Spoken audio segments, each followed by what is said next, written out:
Hello, I am Joshua Michael Stewart. I am going to read selections from my book, The Bastard Children of Dharma Bums, published by Human Error Press in 2020. Thank you to Paul Richmond. The book is split in two sections. The first section is a series of eraser poems based off the novel of Jack Kerouac, The Dharma Bums. So there is a erasure poem for each chapter in his novel. And however, the poems don't look like erasure poems. They look like regular poems, but I just took out the the black lines and just left the text. The only thing I may have altered is like punctuation, but everything else is exactly how Kerouac had it. But of course, I'm blacking out lines, so it turns into its own thing. I'm going to read just a couple of those. And the first one is The Bastard Children of Dharma Bums, number 9. I felt like lying down in the woods and face a long dead dream, forgotten song drifting across childhood, past manhood, all the living and the dying, the heartbreak. Sleep here tonight. We might wake up tomorrow. I remember rambling amongst pines, gurgling creeks. A mountain is a Buddha sitting perfectly still. I drink my life, drink more, let the world boil, get hungry. When I opened my eyes, the stars were aching. Nothing there to soothe the night wrapped in night.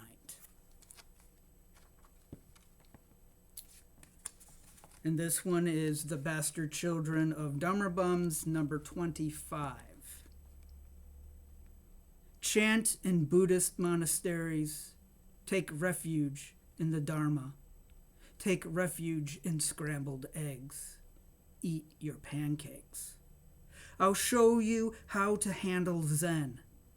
Christine came out in the yard, swinging down the smell of butterflies in the grass.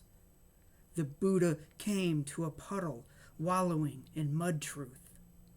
In the kitchen, having attained nothing, Li Po, realizing it was all empty, played records and lounged around smoking. Then Christine sat in the grass writing haikus, watching the afternoon go to bed and dream. We called Beauty, who worked as a janitor.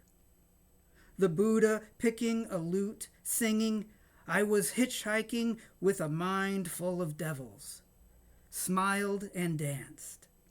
In the morning, I took Dharma on a trail in the wandering meadow on horseback. Angels swimming through the void of tall trees began to jiggle mysterious sun against my eyelids.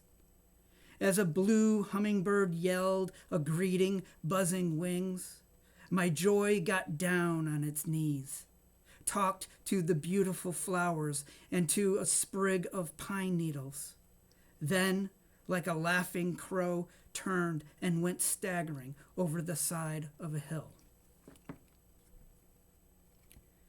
The second half of the book are just my own straight poems, poems that are influenced by traditional Japanese or Chinese poetic forms. So there's haikus in there, there's haibuns in there. There's also poems that are more my more surrealist type poems. So I'm going to read a few of those. Also more of my nature oriented poems, which this is one of them. It's called Sitting at a Picnic Table at the Quabbin Reservoir. Muddy bird prints on the pine board top. I want them to belong to eagles or hawks. but convinced they're of duller feathers. I'm unschooled in avian tracks, but read that the Chinese alphabet was inspired by foul feet and snow. There's a rustling behind a boulder, and from behind appears a ruffed grouse. It clucks, pecks at the ground. Shaped like a football awaiting kickoff, it struts my way on three-pronged toes that match the impressions on the picnic table. I zoom-lensed skyward, scoped autumn canopy for falcon, vulture, other birds of prey. And here in reddish and copper plumage, the thing I tried to find in a raptor's soar hops next to me on a bench and stares up with one brown eye. This next poem is an example of one of the more surrealistic poems in this collection. It's called Ignes Fatui, which is Latin for something deluding or misleading. A literal translation is foolish fires. And here's this one. What you've mistaken for a monocle is a dewdrop dangling from an eyelash. And what you thought were semaphores zigzagging in the field last evening was the pell-mell of newly winged angels. I play my guitar wants to kill your mama on a pyrite-plated kazoo, interchanging guitar with kazoo, of course.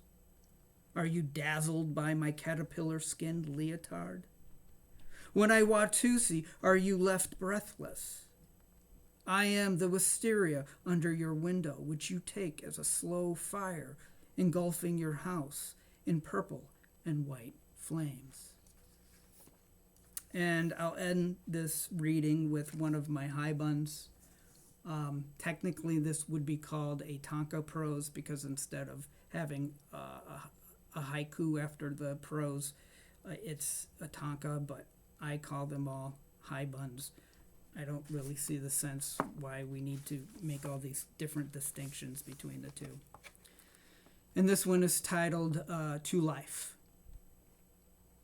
To the cat, I'm no more than a step ladder, a tool for looking out the window.